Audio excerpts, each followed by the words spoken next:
مشاهدينا في كل مكان، رجعنا مع حضراتكم من جديد وثاني لقاءاتنا الحواريه اللي بيسعدنا ويشرفنا يكون معانا فيها ضيف كريم كابتن عادل محمود لاعب نادي الاهلي السابق. اهلا بحضرتك يا كابتن، مشرفنا ونورنا. اهلا بيك يا استاذه، وكل سنه وانتم طيبين، وتحياتي للجميع والفريق العمل وقناتنا الجميله يعني. ده كل سنه وانتم طيبين عشان عيد ميلاد النيل الرياضه اكيد ال 25. انا كمان يعني لازم اقول لكل زملائي كل سنه وهم طيبين. 31 مايو عيد الاعلاميين وعيد قناه النيل للرياضه رقم 25 اللي بدات بثها الرسمي 1998. كل سنه وكل زملائنا طيبين وبخير، وكل سنه طبعا وكل مشاهدينا كمان هم كمان بخير، ودايما يا رب يعني بنحاول على قدر المستطاع وفي ظل الامكانات المتاحه لينا اللي احنا نظهر بالشكل المناسب. كل سنه وحضرتك طيب. طبعا يعني احد الدعائم اللي لينا دايما حضرتك كابتن عادل. 98 انت فاكره كاس العالم في فرنسا ابتديناه واشتغلناه من البدايه 98 يا كابتن عادل. من البدايه من اول البدايه يعني احنا كلنا من المؤسسين امان. تقول ايه النهارده عن نيل الرياضه بعد مرور 25 سنه يا كابتن عادل؟ النيل الرياضه هرم الرياضه المصريه في من النواحي الاعلاميه، وكانت اول القنوات الرياضيه المنافسه للاي ار تي. فحتى انا رحت الاي ار تي في 2002 وعملت كاس العالم هناك من خلال قناه النيل الرياضه يعني. فهي طبعا الام الاعلاميه الكبيره وللشرق الاوسط، واتمنى ان هي تفضل كده. في بعض الصعوبات بنواجهها ان شاء الله يعني ان شاء الله الهرم ما بيقعش يعني، هي بس هي نظره ليها ونظره للمبنى، وان شاء الله هيكون خير ان شاء الله. ان شاء الله نتمنى ده، ودايما باذن الله نيل الرياضه بتحاول ان هي تبذل اقصى ما في وسعها في حدود المتاح. كابتن عادل، خلينا بقى نرجع مع حضرتك والنادي الاهلي، حديث الكل المصريين في هذا التوقيت، الكل متكاتف، الكل الان بيشجع النادي الاهلي ممثل مصر في البطوله الافريقيه دوري ابطال افريقيا المباراه النهائيه الاحد القادم. كيف ترى وضع النادي الاهلي في هذا التوقيت؟ ما تقلقيش على النادي الاهلي، دي رقم واحد.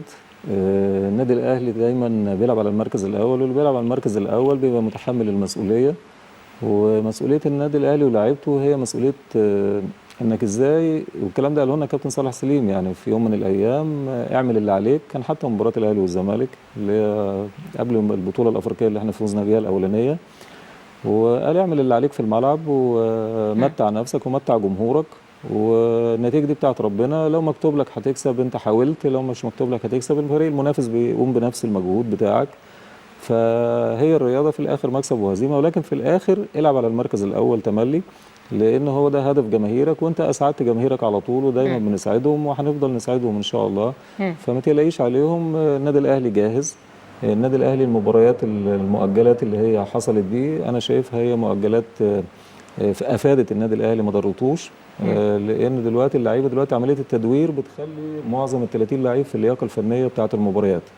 يعني انت ممكن ما عدا لعيب واحد اللي هو ايمن اشرف، يعني انا اتمنى مشاركته. هو اتكلم عليه امبارح على فكره في المؤتمر الصحفي وقال ان هو يعني مش راضي عنه فنيا، لكن ما فيش حاجه شخصيه بينه وبين اللاعب. والله شوف انا اقول لحضرتك حاجه، يعني انا شفت حتى في قناه الاهلي البرنامج، حتى ايمن شوقي يعني انتقده في الحته دي، لان هو قال تملي ان الامور دي لما تتكلم على لاعب لازم تتكلم في الغرف المغلقه يعني، عشان اللعيب ما يتاثرش، لان ده لعيب ما بيتكلمش خالص ولعيب اساسي ولعيب دولي. منتخب بالظبط دولي مش وليه وضع الدولي الناس بتحبه كمان. محتاج، مش ممكن اشوف 30 لعيب ولا 29 لعيب بيلعبوا بما فيهم الولاد الصغيرين وهو ما بياخدش فرص. وهو ما بياخدش فرصه. ده بيدي كل الفرص لكل الناس حتى سافيو. يعني هل انت الصغير اللي بتدفع بيه مثلا هل مستحيل يبقى ايمن اشرف اقل منه يعني؟ كده. بس هو محتاج ايمن انك مش هو بقى اللي يجتهد، ما هو اللعيب ممكن يجي في فتره ممكن يحصل له احباط.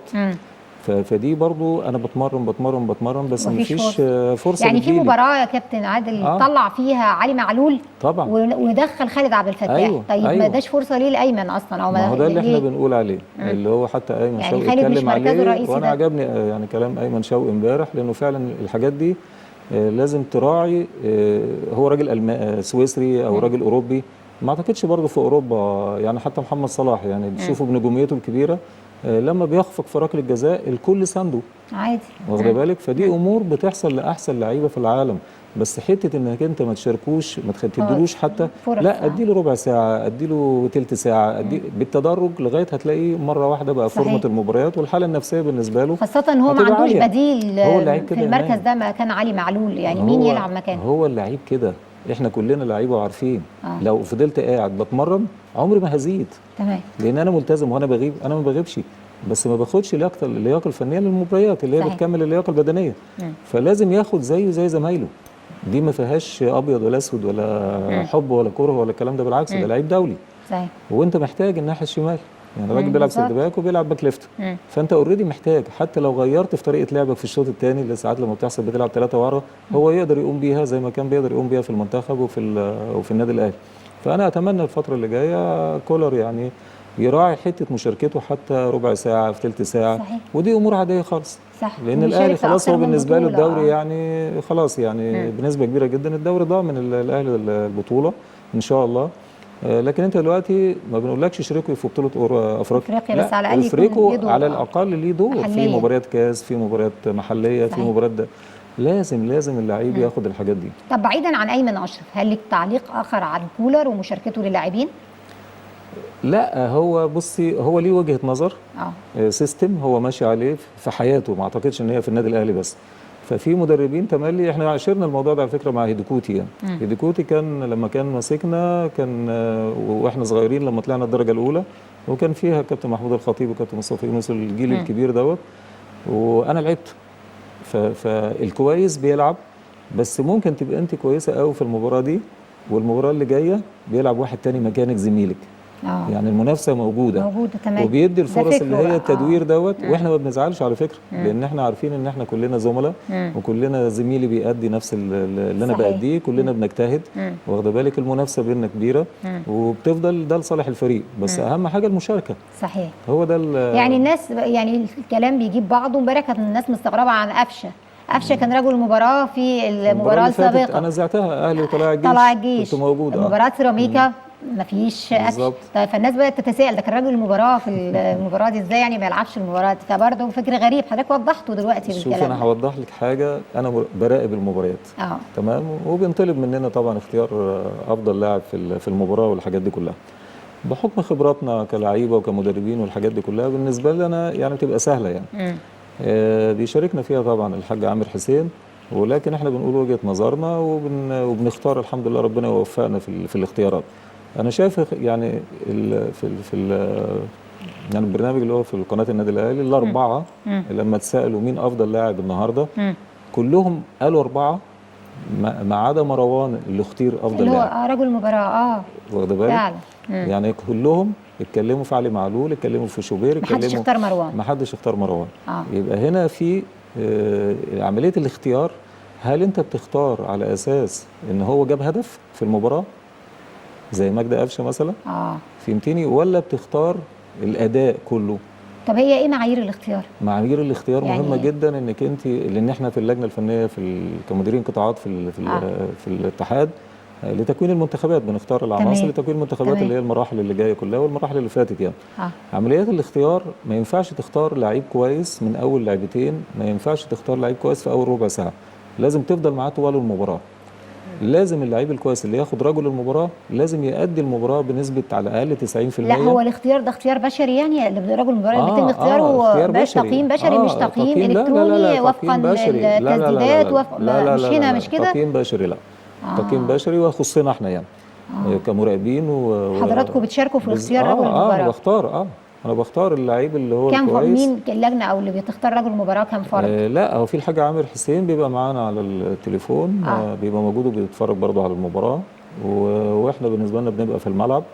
حضرتك كمراقب للمباراه والحاج عامر، ومين كمان مشارك؟ في مراقبين كتير. مراقبين اللي معاكم لا في مراقبين كتير، بيبقى كل واحد عليه دور مباراه ثانيه يعني، مش نفس يعني المباراه. مباراه واحده زي مباراه امبارح. انا المسؤول عنها، المراقب المباراه هو اللي بيختار رجل المباراه. انا المسؤول عنها. والحمد لله اختياراتنا كلها الحمد لله موفقه وكويسه، لان دي طبيعه شغلنا على فكره. طب مروان عطيه امبارح تم اختيار رجل المباراه وفقا لايه براي حضرتك بقى؟ اداؤه؟ لا السؤال اللي يتسال السؤال دوت اللي اختاره مراقب المباراه. يعني انا ما بقللش من مروان، مروان، لان مروان لعيب كويس طبعا على مدار كمان المباريات الاخيره. لكن الاربع اشخاص او الخمس اشخاص المحللين في قناه النادي الاهلي ان هم يختاروا 4 وما يختاروش مروان دي، يبقى انا ما اقدرش ان انا اعدل عليهم، لان دول 5 و5 نجوم يعني، واخده بالك، وقاعدين هم محللين.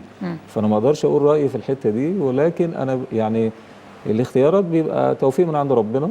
بالنسبه للشخص اللي هو تركيزه شويه، لانك انت بتبص على الفريقين، خدي بالك. صحيح، يعني ممكن راجل مباراه مش شرط انك تختار صحيح الفريق الفائز هو يكون راجل تختاري مباراه، منه احسن لاعب، لا ممكن تختاري احسن لاعب من الفريق طب انا عايز المهزوم. حضرتك السؤال بقى كده، حضرتك دلوقتي معانا واقول لك اختار لي راجل مباراه، ربما يكون لك اختيار سادس، انت حر. مين رجل مباراه في هذا اللقاء، لقاء الاهلي وسيراميكا؟ بالنسبه لامبارح انا شايف في يعني اعتقد في علي معلول، في برضو شوبير، مصطفى في مين تاني، في حسين شحات. عشان جاب الهدف ولا عشان اداؤه في اللقاء؟ تحركاته وحسين على فكره الفتره اللي فاتت مميز. صحيح، خدي بالك يعني في يعني برضو كان يمكن هو اتاخر شويه، لكن في كولر رجعه تاني. لا في اختيارات الناس ليه يعني في المباريات، لكن هو ممكن كان المباراه اللي فاتت كان ممكن ياخد صحيح يعني من افضل اللاعبين واللي قبليها كده يعني، لكن هي بتبقى برضو وجهات نظر بالنسبه طبعا للناس الافاضل اللي بيختاروا، ودي تملي احنا بنقول عليها الاختيارات الفنيه، بيبقى الناس الفنيين هم يعني الحته بتبقى مهمه جدا يعني. حمدي فتحي امبارح تعرض للاصابه والناس حطت ايديها على قلبها، وهو من الاعمده الرئيسيه في المباريات الافريقيه عند مستر كولر، ويعني هو الراجل بيثق في هذا اللاعب ثقه كبيره، لان هو بيعمله اللي هو عايزه، يدافع يهاجم، يعني في كل مكان تحس له لاعب جوكر معاه. لكن الحمد لله الاخبار اللي بعد المباراه ان اللاعب بخير ان شاء الله يشارك مع النادي الاهلي. رايك ايه في هذا الكلام؟ هو حمدي من اللعيبه الاساسيه اللي بيعتمد عليها كولر، وخاصه في المباريات الدوليه يعني. ففي نوعيه لاعب تقدري انك انت تديله القياده في نص الملعب، وهو ليه ادوار، وخاصه في الكرات الثابته اللي هي بتبقى من الضربات الركنيه او الفاولات اللي هو بيرتقي في الكور العاليه ما بيخافش منها. فليه في مردود وفي ايجابيات وفي اداء رجولي في الملعب، وفي بينفذ الفكر بتاع المدرب بتاعه. ما هو في خد بالك الاجانب لو انت نفذتي له الفكر بتاعه بتفضلي على طول اساسي. لو خرجت بره الفكر بتاعه بيدور على لعيب تاني. اللعيبه طب ليه هو ما يعرفش قدرات اللعيبه اللي عنده ويبدا يضع فكره وفقا للقدرات اللعيبه او للقماشه اللي عنده، عشان منظومه النجاح مش مدرب بس او لعيبه بس، هو في تكامل. انت تصلحي مدير فني. السؤال ده مميز جدا وانا بشكرك عليه، لان في نموذج عالمي في ريال مدريد انشيلوتي. طبعا سخر كل الافكار كلها ولاعب فريق ريال مدريد بطريقه تخدم كريم بنزيما السنه اللي فاتت بالظبط، وخلاه احسن لاعب في العالم. صح.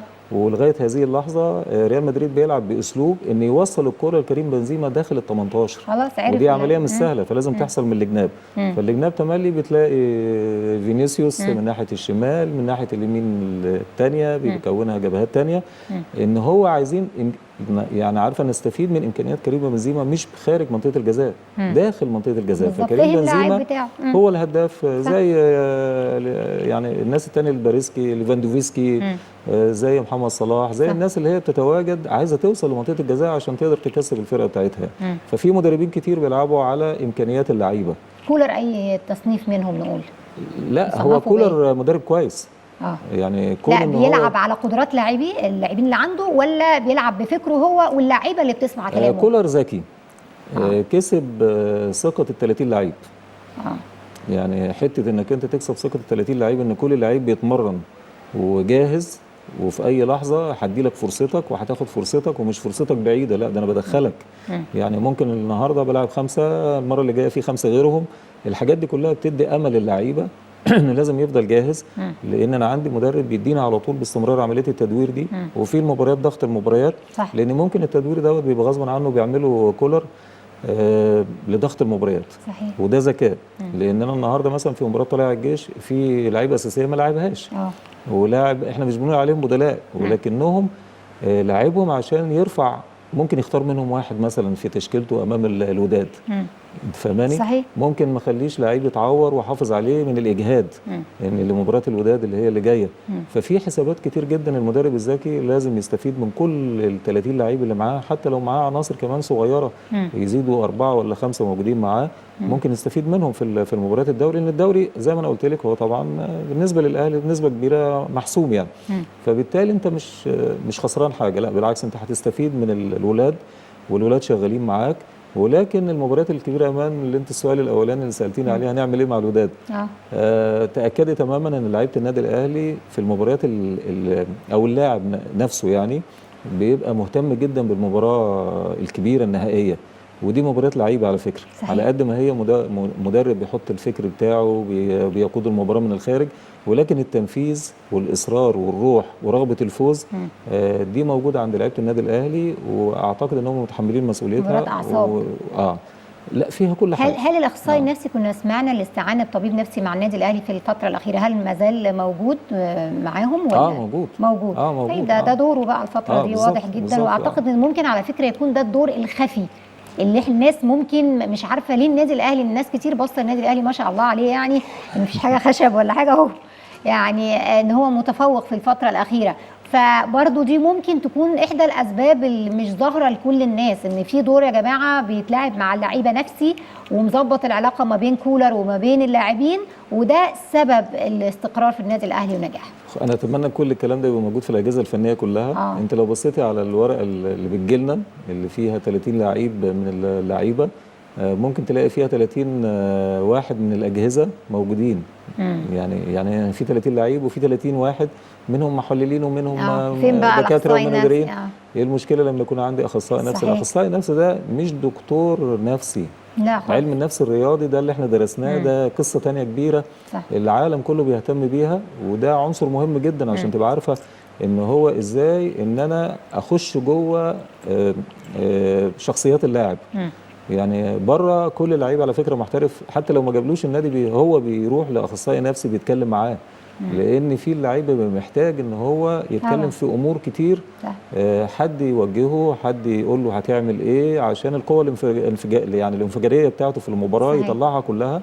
يقدر يؤدي الاداء المثالي.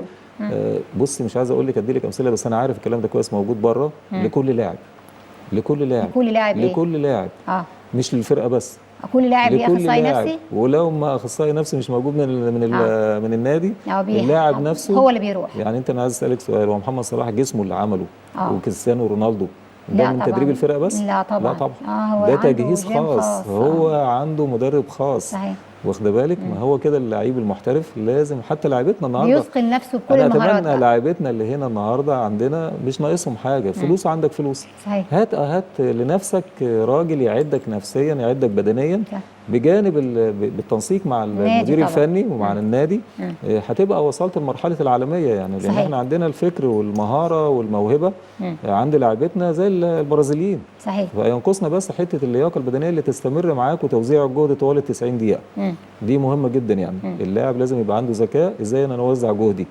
مش العمليه تبقى سبرنتات من اول المباراه الاخيره، مش هتقدر. صحيح. توزيع الجهد مهم جدا، اللعب السهل مهم جدا، تقليل الاخطاء مهم جدا، استغلال الفرص مهم جدا في مباراه الوداد. استغلال الفرص من البدايه. من البدايه. احنا طول عمرنا متعودين اول ربع ساعه بننهي المباراه. لانك انت تبقى جهدك كله حاضر في اول المباراه. لو كده هيقل، فانت لازم تستغلي اول ربع ساعه بالذات. يعني على الاقل لو جبت جون او جونين يبقى انا النهارده طبيعي هو كمان جهده بينزل، بتلخبطي له حساباته. لو هو نازل بيدافع او نازل بيهاجم، خدي بالك استراتيجيه الفرق الشمال العربي ابتدت تتغير معانا في مباراه الترجي، في مباراه الوداد، في مباراه الرجاء. ابتدوا يهاجموكي من البدايه. يعني بيجي على ملعبك بيهاجمك عشان يلخبط لك حساباتك، لانه هو عارف الجمهور واللعيبه نازله عايزه تخلص المباراه في اول ربع ساعه. لما يجي الخصم يفاجئني ويهاجمني من البدايه بيلخبط لي حساباتي. فانا لازم اكون صاحب الشخصيه القياديه في الملعب، ان انا افرض شخصيتي عليه من البدايه، احطه في نص ملعبه. وحتى هتلاقي من البدايه لو اتفرجت على الدوري الانجليزي او الدوريات الاوروبيه هتلاقي شكل اللعيبه اللي هو معاه ضربه البدايه بتلاقيه دافع ب5 لعيبه في البدايه على خط الوسط، ومجرد ما بترجع لورا بتروح للاثنين لعيبه ناحيه اليمين او ناحيه الشمال عشان يقدروا يمتلكوا الكره بسرعه، والفرقه بتنقل نفسها بسرعه، بتضغط على الفرقه زي برشلونه وزي الناس اللي هي ليفربول ومانشستر سيتي بيسيطروا بنسبه 70% على المباراه. ازاي؟ هو ده فرض الشخصيه، ان انا اسيطر من البدايه، اصر على ان انا افوز. يعني شفنا مباراه مانشستر سيتي وريال مدريد، اصرار على الفوز، جاب 4 اجوان. صحيح. وفرقه كبيره قدامه. صحيح. هو ده الكلام اللي احنا بنتكلم عليه، لعيبه النادي الاهلي لازم تعمل الكلام ده في مباراه الوداد، لازم. طب كابتن عادل، هي الناس مش قلقانه على النادي الاهلي بقدر ما هي قلقانه من بعض الظروف والعوامل الاخرى المحيطه بالمباراه، زي التحكيم. يعني خلينا نكون واقعيين، هم واثقين في قدرات اللعيبه جدا وعارفين ومطمئنين، لكن ربما التحكيم بيقلب مباراه. تقول ايه في النقطه دي الاول؟ شوف يا مان، احنا من زمان قوي احنا متعودين على الكلام ده. يعني واحنا طبعا احنا شايفين في، يعني مع احترامي لاختيارات الكاف للمباريات، المباراه هنا والمباراه اللي هناك، هنا حكم الليبي وهناك الحكم مملكه سيمبا. تمام. احنا يعني ايه متعودين على ان احنا نتوقع. مش هنا، يعني انت عندك المباراه تبقى سهله شويه من الناحيه التحكيميه اذا كان مستوى الحكم فنيا عالي وعايز يقدم مباراه لشخصه هو، واخده بالك، لان في مقاييس هو ومعايير هو ولكن ما تضمنيش ان ممكن يبقى في نوع من الضغوط او الميول، واخده بالك، دي ممكن تبقى موجوده. طب ليه اذا كان في حكم عليه جدل ما بعدتش عنه ليه ككاف؟ بصي، انا يعني بيني وبينك احنا جيل ما تعودناش في حياتنا ان احنا نتكلم مع بعض على التحكيم. يعني كويس ان جالنا الحكم ده، ما كويس ان ما جالناش الحكم ده. احنا عمرنا ما اتكلمنا في الكلام دوت، لانك لو اتكلمت هتنشغلي بيه ومش هتقدري تاخدي بطوله. تمام. فاحنا في النادي الاهلي ما بنشغلش بالحكم، احنا بنعمل اللي علينا في الملعب، بنصر على المكسب حتى لو الحكم اخطا، لان الحكم عنصر بشري. ما كانش فيه فار زمان يا ايمان، النهارده فيه فار. هنرجع للفار دلوقتي، مش كده ولا ايه؟ هنرجع له دلوقتي. فالنهارده في عامل مساعد عشان يديك زي القاضي الحق اللي هو غصب عن الحكم. صحيح. ان هو هرب منه. يعني تخيل احنا بقالنا سنين طويله كنا بنلعب من غير فار، يبقى ازاي هنتكلم على تحكيم؟ هو عنصر من عناصر اللعبه، وجمال الكره خدي بالك في اخطائها. صحيح. طيب هتمنى ان يكون التحكيم عادل، لا مع هذا ولا مع ذاك. امشي صح، الناس تسقف لك حتى لو فريقنا خسر، ما فيش مشكله، بس يكون بحق بعدل ربنا، يعني زي ما بنقول. طيب خليني بقى النقطه الثانيه اللي قالها الناس هو ضغط المباريات اللي تعرض ليها النادي الاهلي، المباريات الافريقيه، السوبر مع بيراميدز في الامارات، رجع على طول بعد فتره توقف في الدوري المحلي، خد 3 مباريات، لعب مع امبي، مع الطلائع، امبارح مع سيراميكا. القصه دي كلها والاجهاد البدني والعضلي على اللعيبه وتاثير ذلك والاصابات كمان، الناس قلقانه من الاصابات اللي في الاهلي. شوفي 11 مباراه كانت من الايام اللي فاتت كانت مؤجلات للنادي الاهلي، منها طبعا مباراتين الوداد. يعني كانت ابتدت من 23 مايو بمباراه انبي وفاز بها النادي الاهلي. مباراه بعديها ب3 ايام يوم 26 كانت مباراه مع الجيش وفاز بها النادي الاهلي. امبارح مع سيراميكا برضه يوم 29، يعني 3 ايام 3 ايام وفاز بها النادي الاهلي. يوم الاحد 4 اللي هي مع الوداد اللي هي في نهائي افريقيا، تمام، هنا في القاهره. تمام. وبعديها على طول في يوم 11 هتبقى في مباراه ثانيه هناك في كازابلانكا. تمام. مفيش في النص حاجه للنادي الاهلي، يعني مدينه الفتره اللي هي تريحوا شويه. يوم الخميس 22 في مباراه مع حرس الحدود دوري. بعديها على طول مباشره. وبعديها يوم الاحد 25 مع منتخب السويس في الكاس. يعني ضغط جامد جدا، ضغط تاني. وبعدين يوم الحد 25، يوم الخميس 29 مع البنك الاهلي دوري. وبعد كده في الحد 2 يوليو فيوتشر دوري. الاربع 5 مع الاسماعيلي دوري. السبت 8 مع الاتحاد السكندري دوري. بعد كده انتهى الدوري. والمنتخب كمان فتره بعد كده الدوري طبعا لعيبه لعيبه دوليه ما بتريحش. بالظبط. العرض مستمر، عشان كده كولر بيدور اللاعبين وبيستعين بكل اللاعبين، وده اللي كان بيحصل. خدي بالك ايامنا والله ده حقيقه، احنا كنا 40 لعيب مش 30. صحيح. احنا كنا 40 لعيب مع هيديكوتي وكالوتشاي، وكان كل الانديه اللي هي بتلعب معانا انديه قويه جدا. خدي بالك ما كانش في انديه ضعيفه ولا صغيره. صحيح. لا، المواهب كانت كبيره واللعيبه كانت عاليه جدا.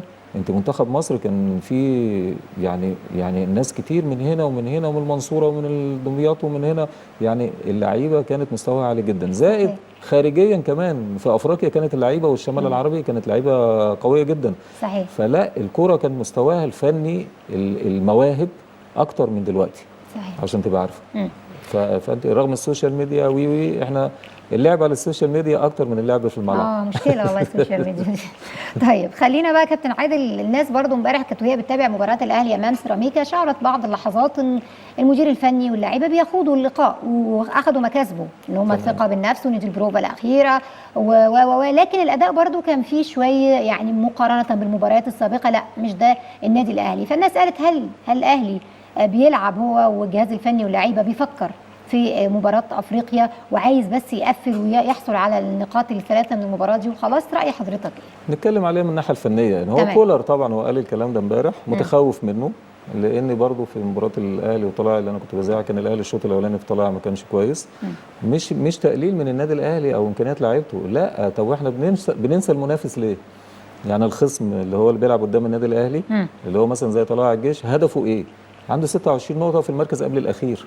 يعني هينزل، فما قداموش حاجة غير المكسب. عايز يكسب النادي الأهلي، ودي المباراة بتاعته معمولة في استاد الكلية الحربية وأنا كنت موجود في الملعب. تمام. فما تقلليش من المنافس ورغبته والوضع اللي هو فيه. هو ده السبب الرئيسي ان حجم عماد النحاس يعني لعيب من لعيبه النادي الاهلي وعارف امكانيات النادي الاهلي ومفاتيح اللعب والحاجات دي كلها مع التدوير اللي بيعمله كولر. انسجام اللعيبه. يعني انا النهارده لما اشيل نص الفرقه ولاعب نص الفرقه الماتش الجاي وبعدين اشيل نص الفرقه وبعدين الاعب نص ده يعمل لك خلل شويه. غير ما لعيبه بتلعب 11 هم دول اللي بيلعبوا. صحيح. في لعيبه في مدربين اجانب هم دول 11 زي مانويل جوزيه والناس دي، لا هو ده ال 11.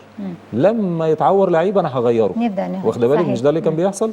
ففي استقرار في انسجام واخده بالك عند المدربين الاجانب ان انا لا الافضل. حتى انت لو سالتك برشلونه مين ولا ريال مدريد ولا ليفربول هتقولي لي الفرقه على طول. صحيح. اللي هي بتلعب على طول. صحيح. فبالتالي العنصر المهم جدا هل اللعيبه اللي انت بتدورها هو بيدور لاعتبارات كتير احنا اتكلمنا فيها. تمام. ان اللعيبه كلها تبقى في اللياقه الفنيه بتاعه المباريات جاهزه على طول باستمرار. تمام. وبقلل المجهود وبقلل الارهاق والحاجات دي كلها عشان المباريات الهامه بتاعه افريقيا والحاجات دي كلها. ده جزء مهم جدا. صحيح. بس في نفس الوقت بقى مش هتقدر تطلب من اللعيبه ان هم يبقوا 100% في كل مباراه في الدوري كل 3 ايام.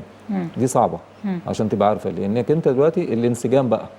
انا جنبي اللعيب انا بلعب معاه على طول فهو فاهمني وانا فاهمه وفي انسجام في اللعب. واخد بالك على طول. واحنا مغمضين بنقدر نلاعب بعض. صحيح. غير ما واحد تاني يجي او ما واحد تاني اجيبه من ناحيه اليمين لناحيه الشمال او زي ما بيحصل مثلا في مع نادي الزمالك. فدي برضو عامله خلل مع نادي الزمالك. تمام.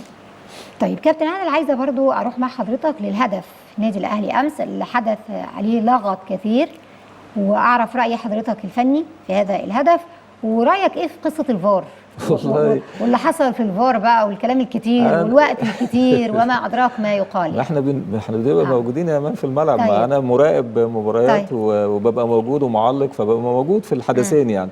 فبنمر بالتجارب دي على الهواء مباشره وبنمر بالحاجات دي جوه الملعب. الجزئيه المهمه اللي انا تملي حتى لما بكون مراقب المباريات فبتكلم مع الحكام يعني انا بتكلم معاهم ودي انا في سؤال انا سالته لبعض الحكام يعني من السنه اللي فاتت فقلت لهم يا جماعه انا الموضوع الفار انا عارف ان هي من الناحيه التكنولوجيه ان في ال 4K اللي هي العربيات الجديده. تمام. دي تملي بتروح للرئاسه بتروح للحاجات المهمه. في المباريات المهمه بس بتبقى موجوده وكانت موجوده في مباراه الاهلي وطلائع يعني. واخد بالك دي لما بيحصل مع المخرجين بسرعه وامكانياتها بيدي النتيجه بسرعه يعني. الاثنين اللي بيبقوا قاعدين في قلب الاوضه الحكام على طول بيتكلموا مع الحكم ان بيساعدوه عارف العنصر اللي بسرعه المساعد. فبيبقى قراره الاثنين يعني ماشيين مع بعض. تمام. وفي نفس الوقت لو في حدث بتلاقي على طول بيديله الخبر على طول وبيقول له. تمام. في نفس الوقت فدي اللي هي العربيات الجديده يعني. تمام. ال سي دي بقى الحاجات اللي هي القديمه يعني شويه يعني مباراه امبارح دي كانت المشكله في امور تقنيه يعني مش مشكله الحكم ولا ما اعتقدش لانه اعتقد ان مباراه امبارح هيبقى فيها ال 4K برضه. طيب امال ايه بقى الحكم لكن دي انا شفتها برضه على قناه الاهلي اللي كان الكابتن ناصر عباس تقريبا جاب واتكلم وجاب الخط ان حسين في جزء من جسمه سابق. واخد بالك يعني دي طب فار يعني زي ما احنا شايفين الصوره دلوقتي الكل منتظر. فانا تملي بقول للحكام يعني لو في جزء كبير، لان في بعض يعني انا النهارده مثلا دخل فيا الجول مثلا يعني طيب انا رتمي عالي يعني اشتغلت وخلاص هتعادل. طيب لما يجي حدث ويجي فجأة الفار يوقف عشان يقول له ارجع تاني وشوف وبتاع، على بال ما يرجع فبياخد 4 دقايق مثلا كتير. تمام. وبعدين فجأة يطلب منه طب بقول لك ايه اهي اللي احنا شايفينها دي، شوفي في جزء من الجسم زي ما بيتكلموا عليها سابق، واخده بالك؟ فيجي يقول له طب بقول لك ايه بقى، طب روح انت بقى شوف، يعني انت وقفت 4 دقايق اللعب. انا كفريق تاني اللي هو المغلوب بهمت طبعا، انت فاهماني، بستريح ببرد بيقلل من الحماس اللي عندي، بيدي فرصه لالتقاط الانفاس للفريق اللي هو المتقدم. دي جزئيه سلبيه جدا عشان تبقى عارف الفار فيها برضو لسرعه الانجاز والحفاظ على المستوى العالي بتاع المنافس اللي من حقه ان هو عايز يعمل نتيجه كويسه. وبعدين بعد كده بيروح الحكم على الشاشه بره ممكن يقعد 3 4 دقائق تاني، يبقى انا خدنا 5 6 دقائق الناس بردت. فدي الجزئيه السلبيه خدي بالك في الفار، لازم يبقى القرار سريع جدا. وعشان كده انا بقول للحكام هو انتوا طب من الاول خالص، طب ما هو في حاجه تمنعك انك انت تروح للشاشه على طول؟ بالظبط. يعني بدل ما تقف 4 دقائق لما تلاقي الوقت طويل، طب ما تروح انت على طول، اطلب انك انت تروح، انك انت صاحب القرار في الاخر، والناس كلها ما بتتكلمش على حد الا على حكم اللقاء. بالظبط. فانا اتمنى يعني يبقى في انجاز بسرعه لكل واحد ياخد حقه. الفار معمول للحق. امبارح كابتن حلمي طولان في المؤتمر الصحفي شكك في الهدف، بس يعني يحسب له ان هو حقه، هو حر، لكن هو اشاد بجهود النادي الاهلي وتمنى له التوفيق في المباراه القادمه امام بطل افريقيا، وقام بدعم النادي الاهلي. ودي النقطه اللي انا بسطت لها اكتر بصراحه، ان مدير فني مغلوب من النادي الاهلي وعارف ان النادي الاهلي عنده مهمه وطنيه، وان هو يطلع ويدعم فريق النادي الاهلي رغم ان هو ممكن يكون متضايق او عليه او ليه كلام على التحكيم او على الهدف اللي تم احتسابه. بصي كابتن حلمي راجل صاحب تاريخ كبير وشخصيه متزنه، والكلام اللي بيطلعه بيبقى عارف هو بيطلعه ازاي، وليه فكر لنفسه وليه نجاحات، ومن ابن من ابناء نادي الزمالك المحترمين، وهو اللي بيحب مصر على فكره بيتكلم الكلام ده. لان انا النهارده الزمالك لو هيمثل مصر وانا بلعب ضده قدام فرقه وحصل موقف زي دوت مثلا وكان لصالح الزمالك وانا شايف ان هو لصالحي، مش هقلل من قيمه الزمالك لانه ملوش دعوه، الفريق ملوش دعوه. انا كل كلامي المسؤول مين في المباراه هو الحكم، هو الفار. صحيح. لكن صحيح. الفريق الاخر انا ماليش دعوه بيه، واخده بالك؟ القرار هيمشي عليا وعليه. فهو الراجل بيتكلم لصالح المصري، يعني انا النهارده فريق مصري النهارده هيمثلني في نهائي افريقيا. صحيح. النادي الاهلي كان بعيد خالص وكان هيخرج، وفجاه سبحان الله الدنيا رجعت، تمام، واخده بالك؟ في اخر لحظه والنتائج عدلها النادي الاهلي ولاعيبته ووصلوا للنهائي زي ما احنا قلنا في الامور دي قبل كده. النادي الاهلي مجرد ما يبقى في موقف خطر بتلاقيه بيرجع تاني للحاله بتاعته وبيوصل للنهائي على طول، لان ده الهدف الاساسي لينا كلاعيبه واولاد النادي الاهلي طبعا. ان احنا نتملي عشان نسعد الجماهير ان نلعب المركز الاول. هل في جمهور بيرضى بالمركز الثاني عندنا؟ لا. ولا في لائحه.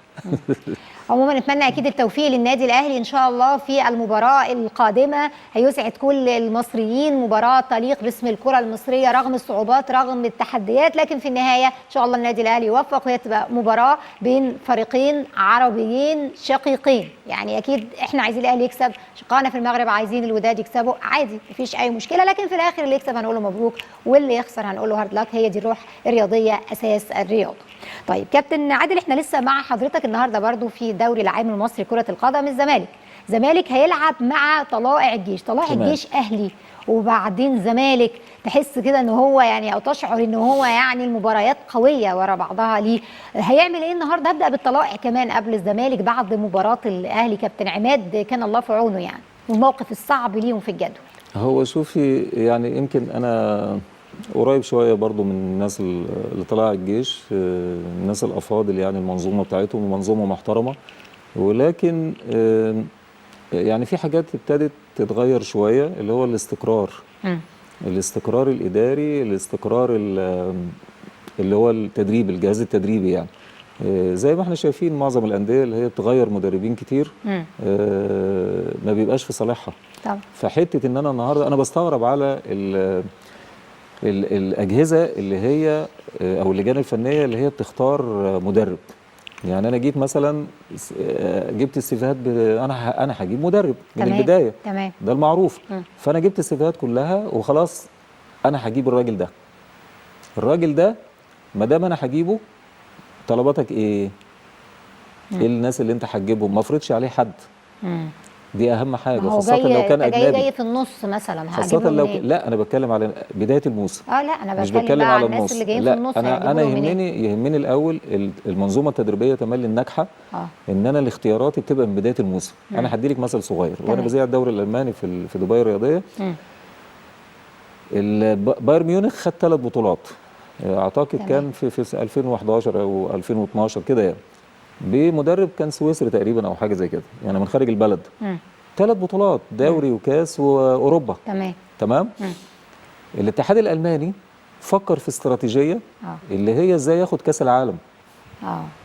شوف بقى، مش البايرن ميونخ.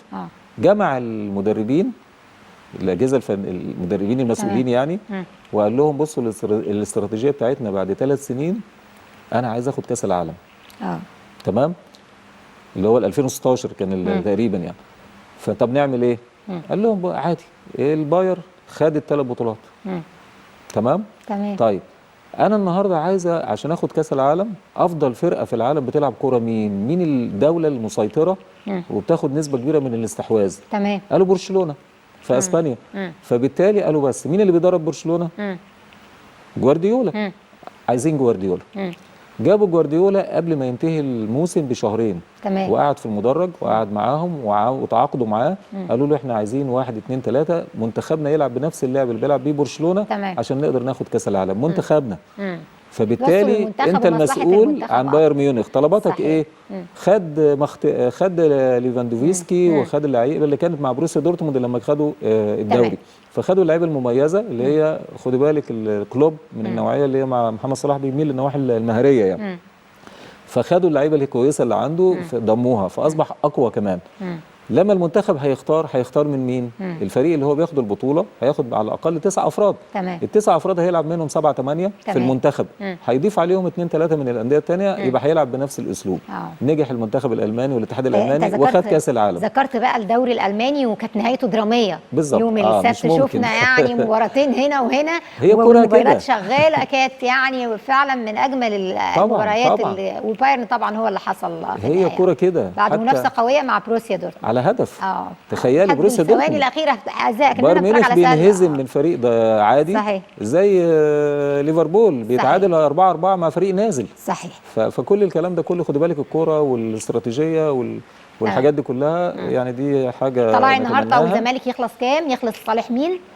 هو تملي بص، الزمالك على طول بيحاول طبعا يخش في او يحافظ على المربع الذهبي اللي هو اللي فيه، وهيفضل يلعب على المكسب، ده طبيعي يعني في مباراه صعبه جدا لطلائع الجيش عشان يهرب من المؤخره اللي هو فيها طبعا قبل الاخير.